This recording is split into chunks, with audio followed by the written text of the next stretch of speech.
ये कथा किसी साधारण देवता की नहीं, बल्कि उस अद्भुत, रहस्यमयी और चमत्कारी शक्ति की है जो आज भी इस धरती पर जीवित है, जागृत है और मृत्यु, काल, दिशा और शरीर की सीमाओं को लांघ चुकी है। वह शक्ति है वायुपुत्र, चिरंजीवी, संकट मोचन, महाबली श्री हनुमान जी की, जिनकी महिमा जितनी उजागर है उतनी ही रहस्यमयी भी। क्या आप जानते हैं कि आज भी ब्रह्मांड में एक ऐसी दिव्य शक्ति सक्रिय है जो अदृश्य रूप में हमारी रक्षा करती है, जो त्रेता, द्वापर और अब कलियुग में भी सतत रूप से सक्रिय है, जो संकट की घड़ी में बिना बुलाए प्रकट होती है और जो केवल भाव, श्रद्धा और आत्मिक पुकार पर उत्तर देती है। यह कहानी कोई साधारण पौराणिक आख्यान नहीं, बल्कि ब्रह्मांड की उन अदृश्य ध्वनियों का सार है जिनमें श्री राम का नाम प्रतिध्वनित होता है और जिनमें श्री हनुमान की चेतना व्याप्त है।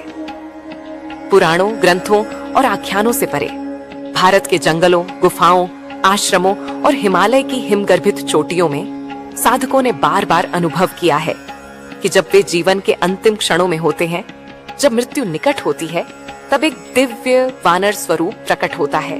आंखों में तेज, शरीर से प्रकाश विकिरण और हाथ में गदा, जो न केवल मृत्यु को पराजित करता है बल्कि आत्मा को वापस इस भौतिक संसार में खींच लाता है। ये केवल आस्था नहीं, अनुभूति है। योगियों ने जब ध्यान में प्रवेश किया, तब उनके भीतर आकाश गंगा की हलचल, ग्रहों की गति और अनंत आयामों की कंपन सुनाई दी और उन्हीं क्षणों में उन्हें श्री हनुमान की उपस्थिति का आभास हुआ। कुछ प्राचीन साधक कहते हैं कि ब्रह्मांड में जब भी नकारात्मक ऊर्जा हावी होती है, तब हनुमान जैसे चिरंजीवी देवता उसे संतुलित करने प्रकट होते हैं। उनकी उपस्थिति केवल दृश्य नहीं, अदृश्य रूप से हर तीर्थ, हर पीठ, हर वन और हर हृदय में संचित है। भारत के दक्षिण में एक गुफा है जहां साधु कहते हैं कि हर पूर्णिमा की रात एक विशाल वानर उस गुफा के द्वार पर दिखाई देता है, जो भक्तों को आशीर्वाद देकर अदृश्य हो जाता है और उसकी गदा की चमक से रात का अंधकार भी पराजित हो जाता है। क्या यह केवल कथा है या किसी अन्य आयाम से आने वाली चेतना का साक्षात प्रमाण? हनुमान जी की साधना करते हुए कई तांत्रिकों ने अपने शरीर का भार खोया है, अपने स्थूल शरीर को सूक्ष्म अनुभव किया है और कुछ तो ऐसे भी हैं जिन्होंने हवा में उड़ते हुए अपने गुरु को प्रणाम किया है। वे केवल पृथ्वी के नियमों में बंधे नहीं हैं, वे वायु के पुत्र हैं और वायु की भांति सभी दिशाओं में, सभी स्थानों में एक साथ उपस्थित हो सकते हैं। कैलाश पर्वत पर तप कर रहे एक योगी ने लिखा कि जब उन्होंने 5 वर्षों तक मौन व्रत रखा और प्रतिदिन हनुमान चालीसा का मानसिक जप किया, तब एक दिन उनके सामने एक प्रचंड तेजस्वी रूप प्रकट हुआ, जिसने केवल इतना कहा, राम कार्य हेतु सदा तत्पर। वह दर्शन उनके जीवन का अंतिम सुखद क्षण था, क्योंकि उसके बाद वे समाधि में लीन हो गए और शरीर त्याग दिया। इंडोनेशिया, थाईलैंड और म्यांमार में आज भी हजारों मंदिर ऐसे हैं जहां हनुमान जी की मूर्तियां अलग अलग रूपों में विराजमान हैं, कहीं नर्तक के रूप में, कहीं योद्धा के रूप में और कहीं ध्यानमग्न मुद्रा में। ये मूर्तियां केवल भक्ति नहीं, एक गूढ़ संकेत है कि हनुमान केवल भारत नहीं, संपूर्ण विश्व के चेतनशील क्षेत्रों में विद्यमान हैं। CIA और नासा ने भारत के कुछ क्षेत्रों में ऐसी तरंगों को रिकॉर्ड किया है जो किसी भी ज्ञात स्रोत से मेल नहीं खाती और जो हनुमान मंदिरों के आसपास अधिक सक्रिय रहती हैं। क्या यह इत्तेफाक है या उस शक्ति का भौतिक प्रमाण? अष्टसिद्धि, नवनिधि के दाता हनुमान को केवल कथा रूप में देखना हमारी भूल होगी, क्योंकि वे योग, तंत्र, मंत्र, साधना, विज्ञान और चेतना की पराकाष्ठा हैं। उनकी शक्ति का वर्णन केवल तुलसीदास या वाल्मीकि ने नहीं किया, बल्कि आधुनिक वैज्ञानिकों ने भी ऊर्जा के संदर्भ में उस रहस्य को स्वीकार किया है जो मानव सोच से परे है। और जब हम इस चेतना की परतों को और गहराई से समझने का प्रयास करते हैं, तो हमें यह झांत होता है कि हनुमान जी केवल देवता नहीं, बल्कि ब्रह्मांडीय संतुलन के एक जीवित स्तंभ हैं। एक ऐसी शक्ति जो किसी विशेष कालखंड या भूगोल तक सीमित नहीं, बल्कि संपूर्ण युगों, आयामों और लोकों में क्रियाशील है। क्या आपने कभी सोचा है कि पृथ्वी के चुंबकीय क्षेत्र में जब भी अचानक हलचल होती है, जब धरती के ध्रुव कंपन करते हैं, जब अंतरिक्ष में असामान्य तरंगे रिकॉर्ड होती हैं, तो विज्ञान उसे कॉस्मिक वेव कहकर टाल देता है। परंतु कुछ गूढ़ वैज्ञानिक और तांत्रिक इसे हनुमान जैसे चिरंजीवियों की चेतना उपस्थिति मानते हैं, जो समय समय पर पृथ्वी की रक्षा हेतु दिव्य हस्तक्षेप करते हैं। आप सोच सकते हैं कि यह सब कल्पना है, किंतु अमेरिका के एक वैज्ञानिक संस्थान ने 2006 में हिमालयी क्षेत्र में अत्यंत दुर्लभ गामा किरणों का संकेंद्रण पाया, जिसकी दिशा गंधमादन पर्वत की ओर संकेत करती थी। इन तरंगों में ऐसी आवृत्ति पाई गई जिसे भगवती थरण कहा जाता है, एक कंपन जो हृदय को गहराई से स्पर्श करता है। अब कल्पना कीजिए, यदि ऐसी ऊर्जा सचमुच में हनुमान जी की चेतना का भाग है, तो क्या यह पृथ्वी पर उनका अदृश्य हस्तक्षेप नहीं है? और जैसे जैसे यह चेतना विस्तृत होती है, हम पहुंचते हैं उस क्षण पर जहां हनुमान जी की रामायण में वर्णित लीलाएं प्रारंभ होती हैं। एक ऐसा अध्याय जिसे केवल धर्म नहीं बल्कि ऊर्जा विज्ञान और चेतना की उच्चतम परिभाषा माना जाता है। त्रेता युग के आरंभ में जब पृथ्वी पर अधर्म और राक्षसी प्रवृत्तियों का अंधकार फैल चुका था, तब वायुदेव ने अपने तेजस्वी संकल्प से अनजाने में ही एक दिव्य आत्मा को जन्म दिया, हनुमान। बचपन से ही यह बालक सामान्य नहीं था। उसकी आंखों में अग्नि थी, स्वर में गर्जना और हृदय में अपरिमित ऊर्जा। जैसे ही उन्होंने जन्म लिया, पूरा गोकर्ण तपोवन गूंज उठा। एक दिन जब बाल हनुमान ने आकाश में उगते हुए सूर्य को देखा, तो उन्हें लगा कि यह कोई लाल चमकदार फल है। उन्होंने क्षण भर में आकाश में छलांग लगाई और सूर्य को निगल लिया।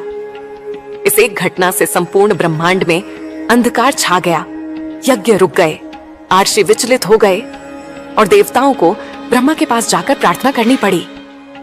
तब इंद्र ने अपने वज्र से हनुमान जी पर प्रहार किया, जिससे वे मूर्छित हो गए और धरती पर गिरे। वायुदेव क्रोधित हो उठे। उन्होंने संपूर्ण पृथ्वी से वायु को रोक दिया।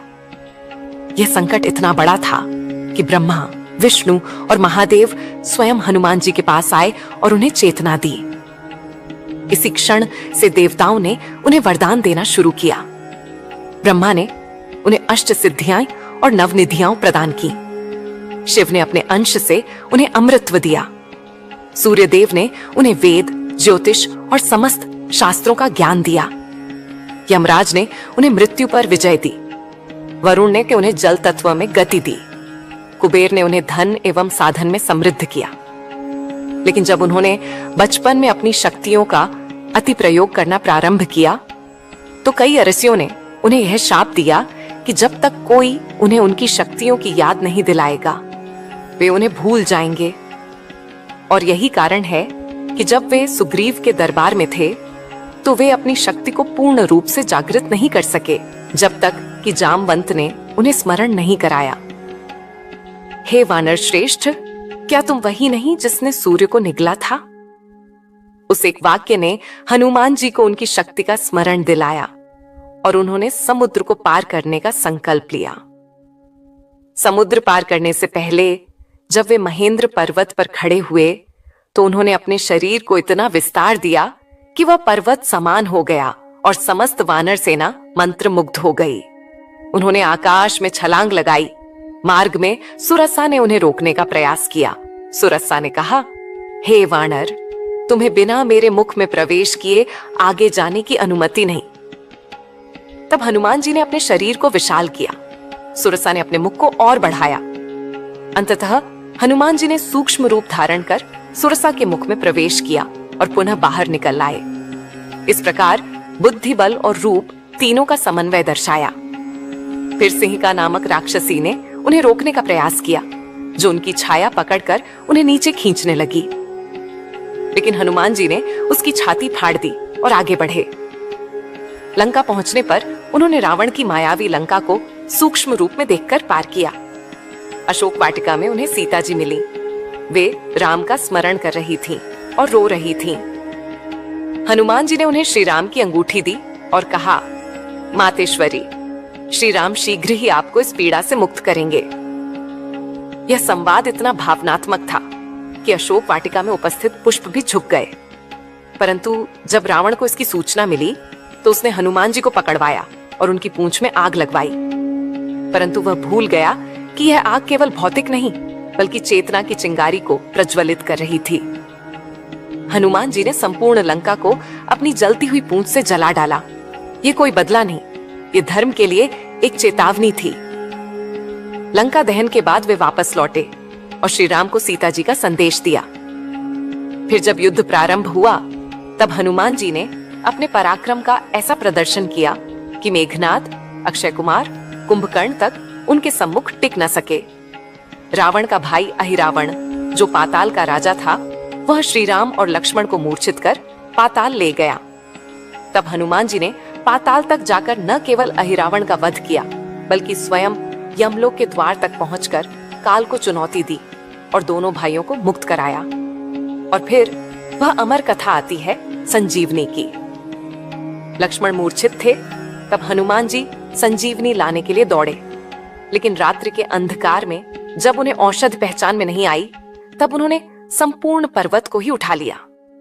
यह केवल बल नहीं था, यह अडिग निश्चय था जो भक्त अपने प्रभु के लिए करता है। युद्ध समाप्त हुआ, रावण मारा गया, विभीषण को लंका का राजा बनाया गया।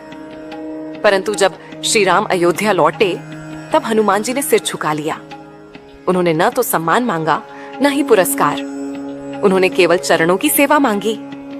जब माता सीता ने उन्हें अपने गले से उतारा हुआ एक सुंदर मोतीमाला भेंट की तब हनुमान जी ने उसे अपने दांतों से काट दिया। सब चकित हो गए। हे भक्त श्रेष्ठ, आपने ऐसा क्यों किया?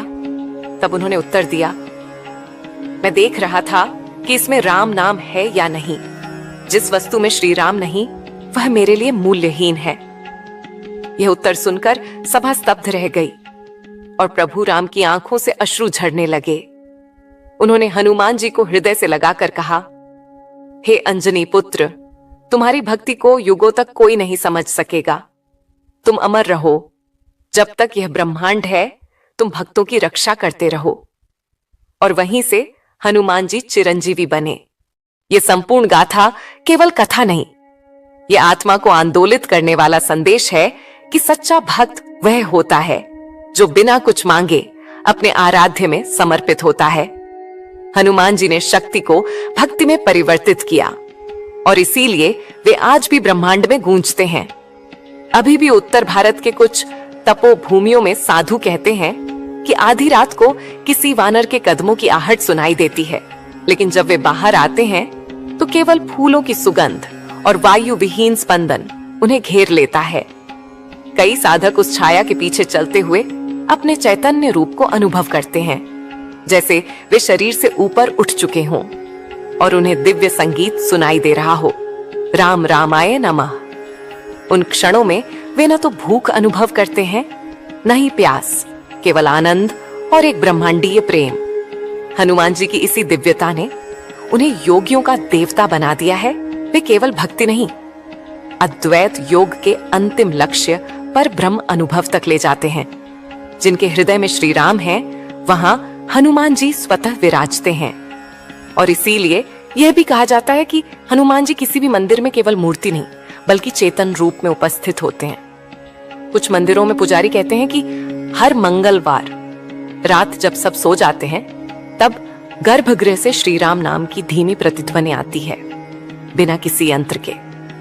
ये भक्ति की वह पराकाष्ठा है जो चमत्कार बन जाती है। क्या आप जानते हैं कि द्वापर युग में भी जब महाभारत की लड़ाई छिड़ी थी तब अर्जुन के रथ पर ध्वज के रूप में हनुमान जी सशरीर विराजमान थे? यह केवल एक प्रतीक नहीं बल्कि प्रमाण है कि हनुमान कालातीत हैं।